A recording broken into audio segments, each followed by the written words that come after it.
But about that day and hour no one knows, neither the angels of heaven nor the Son, but only the Father. For as the days of Noah were, so will be the coming of the Son of Man.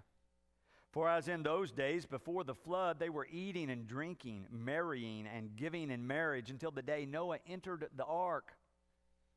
And they knew nothing until the flood came and swept them all away. So too will be the coming of the Son of Man. Then two will be in the field. One will be taken and one will be left. Two women will be grinding meal together. One will be taken and one will be left.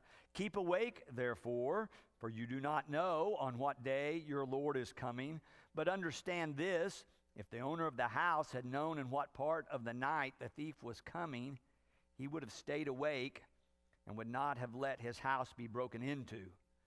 Therefore, you also must be ready, for the Son of Man is coming at an unexpected hour.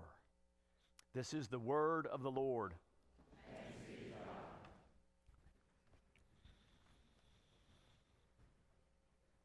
Well, here we are on the first Sunday of Advent. It marks the beginning of a new church year. Advent is the season of preparation covering the 4 Sundays before Christmas Day. It is a season of preparation for us, an expectation of what God is doing in our midst. Now, if you read through the Gospel of Matthew, where we were reading this morning, when you get to this 24th chapter, you realize that the whole chapter is about the coming of the Son of Man, or the end of the age. It talks about signs about the ends of the age and persecutions that will come, suffering that will happen, conflicts that will break out. And then we get to this passage where we are reading about the necessity for watchfulness. That even though this whole chapter has these apocalyptic readings as we know them, mostly coming out of the Hebrew Scriptures and the book of Daniel about the end of the age, there's a lesson here for us beyond just waiting for the end of the age to come.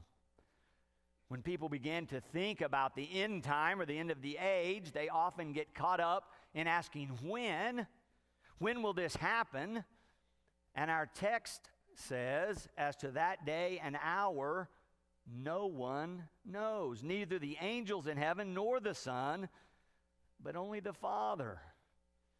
But despite this warning, there are Christian leaders that spend their lives trying to tell you, now is the time, this is it, I know when.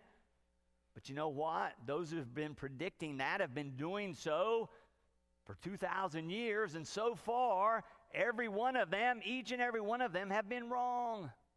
This text says, no one knows. And so if you take this literally and begin to think it's happening right now, I think it distracts you from the real practice of your faith. Hence, what I think is the wisdom here and the counsel of this text, which is we will do better and be more faithful to turn our attention to preparation. Are we prepared? Are we ready? The season of Advent raises that question for us and counsels us to prepare our lives, because God may come at any time, even though no one knows which time. If you're taking it literally and thinking it's right now, I think you're focused on the external. Another reading would be to focus on the internal and to believe that this text is teaching us how to live our Christian lives right now, believing that God is omnipresent, that is, everywhere, all the time. That means God can break into our lives in unique and unusual and special ways anytime we have the eyes of faith to see God at work. Awe, A-W-E, is our ability to experience God in profound ways in all kinds of circumstances. The Bible is full of stories of people experiencing God in a whole variety of ways, not just waiting for the end time. Sometimes it's talked about as the fear of the Lord, sometimes the glory of the Lord or the fear of God, sometimes just the overwhelming awesomeness of being in the presence of the holy. Reverend Kathy Leitner is our United Methodist pastor over at Cushing. She's a former United Methodist district superintendent.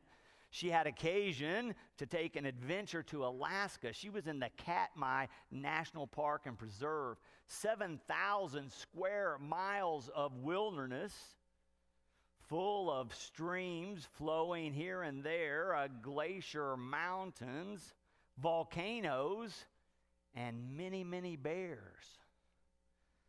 She went with a small group. She said they had to weigh us all because we were taking some small backpacks for the day. We had all put on waders because we knew we would be fording streams, and made sure the weight was right because we were getting on 2 small Cessna airplanes to fly to even get to the national park. She said we landed on the beach. They were really clear about the instructions when we're walking through this national park. Walk in single file. Do not stray from the group. Whenever we stop, clump together, kneel down. We do not want to intimidate or threaten the bears for their safety and for ours. So she said we began to hike, and we came over a berm, and there was one of the most beautiful landscapes she had ever seen. She said Mount Denison is in the background, the Hallow Glacier and the Hallow Valley just wide open before them. And sure enough, bears everywhere. They hiked down across a stream through some tall grass and then situated themselves near a bear they could see that was feeding on some sages along a stream. She said before long, here came another bear. They would look at each other, kind of sit down, entwine their necks, kind of snuggled, and one would get up and go eat and move on. She said we all clumped very still, just marveling at the sunlight in the afternoon, bringing out the gold in their fur, glinting off the ice and the snow and the glacier. She said we hiked further, then we heard something coming in the brush. We stopped to see this bear kind of come over the ridge right down to the stream. Huge paws, long claws began to excavate the side of the stream, looking for clams, and then when finding them, crunching them with their powerful jaws. She said it was an awesome sight. But the bear continued to feed and come right toward us, she said. Finally, it was just 15 feet from us. We were still and kneeling and marveling at this wonder in our midst. She said then we moved on a little later, bears everywhere. All afternoon, she said, we were just seeing bears. She said so often when we were kneeling, I would be looking at one bear, then I'd see a movement. I would look and see, oh, there's another, and there's another. And my mind would race, let's go over there, let's go over there. But she said, I knew I was supposed to stay still and quiet. And she said, then a lesson from one of her teachers in prayer came to her. Be here now. Be quiet. Be present. She said, oh, how often our minds and our lives race into the future and we miss the wonder and grace that is all around us in the present moment. She said by the end of the day, she was ready to change the spelling of the valley. Instead of Hallo, she said, how about Hallow, Hallow Valley. She said it was a holy place to be. Awe is our ability to recognize God at work in the world.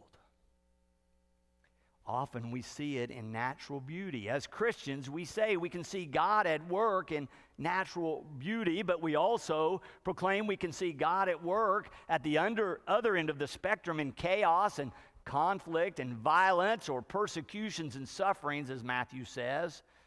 Can you see God at work there as well? Sometimes a little harder to see God's work in the mundane or in the midst of conflict or trouble or problems. But Matthew here tells us that Jesus reminded us about Noah and how because of the awe or the experience of God, he was seen as odd, O-D-D. He began to build a big boat on dry land, and sure enough, his neighbors thought he was odd, but he was listening to the voice of God, believing that God was calling him to live in a different way. Have you ever heard that call of God in your life?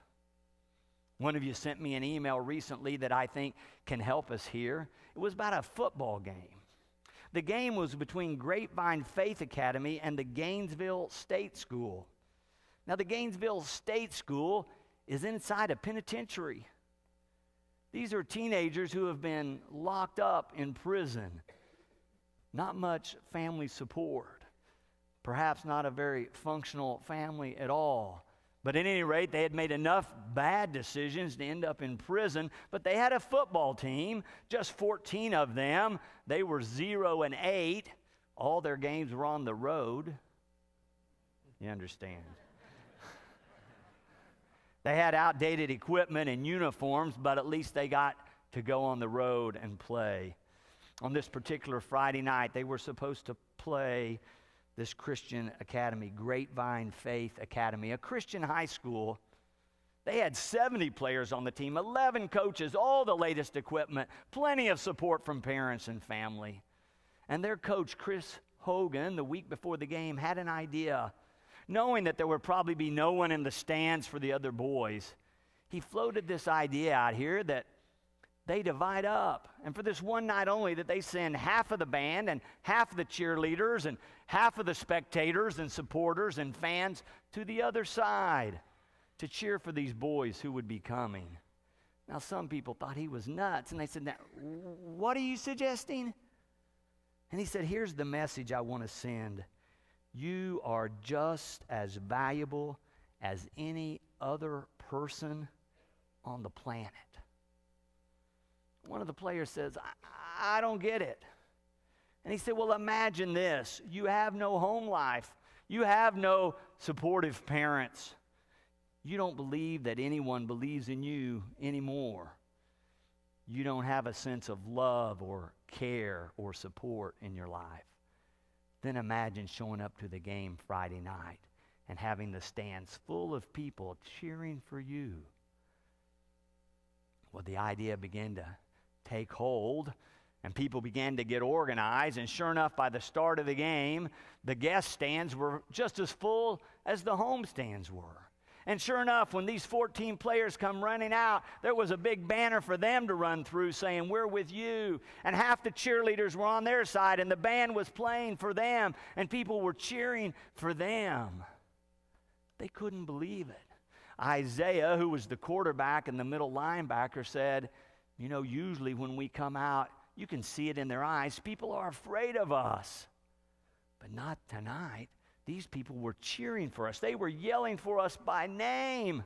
He said, "I never thought I would hear a bunch of parents screaming for me to knock their kid down." Well, the game went on, and sure enough, it wasn't much of a contest. Faith Academy won. But at the end of the game, all the players gathered at the 50-yard line. They gathered there for prayer.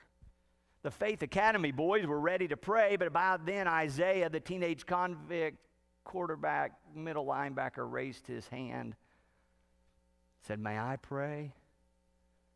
Everyone was surprised, but they said, "Sure." As they bowed in prayer, he began, "Lord, I don't know what just happened here.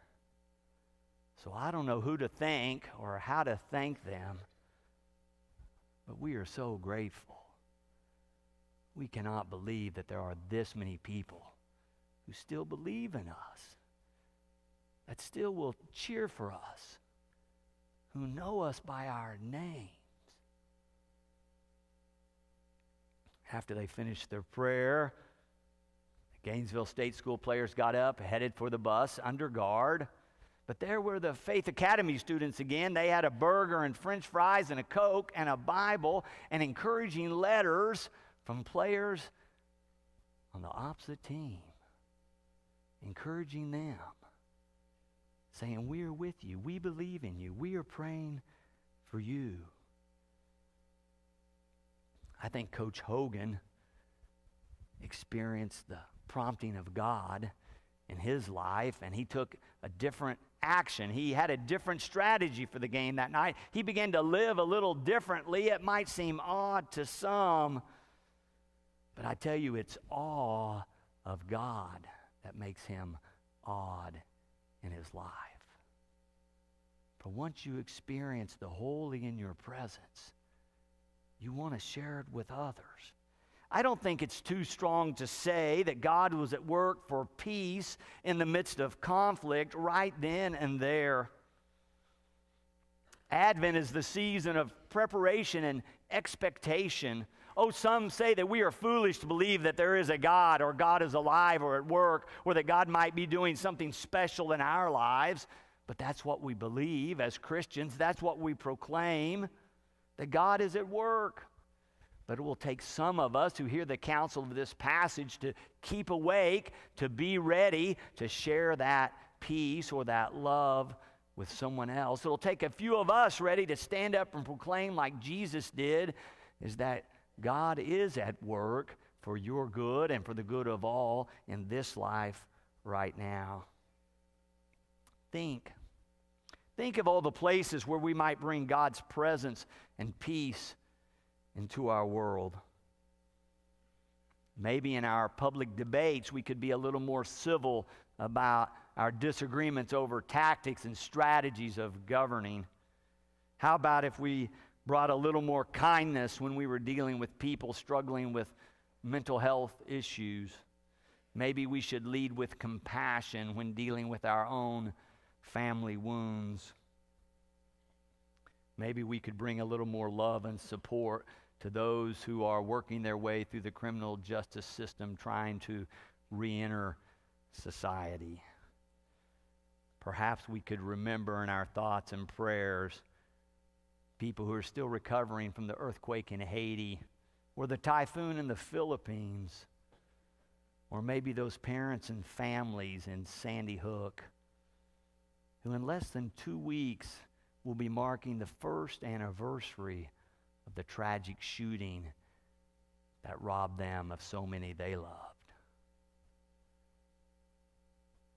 Maybe we could be peacemakers. Maybe we could hear the call of God to act differently. You know, that spiritual connection with God is supposed to turn us in a new direction so that we might live differently in this world and share God's presence with others. Where is God leading you? Where is God leading you this season of Advent? I don't know for sure where it will be, but I promise you, you will have opportunity to witness to the peace of God in the midst of conflict. And if we take the counsel of this text and keep awake, and we are ready, then when the time comes, we will see it, and we will be able to be God's witnesses in our midst. We do not know. That's what the text says. We do not know about that day or hour. No one knows. So we must be ready. We must keep awake. It's one of the challenges of Advent, to be ready to be a witness for God in this season. Amen. And thanks be to God.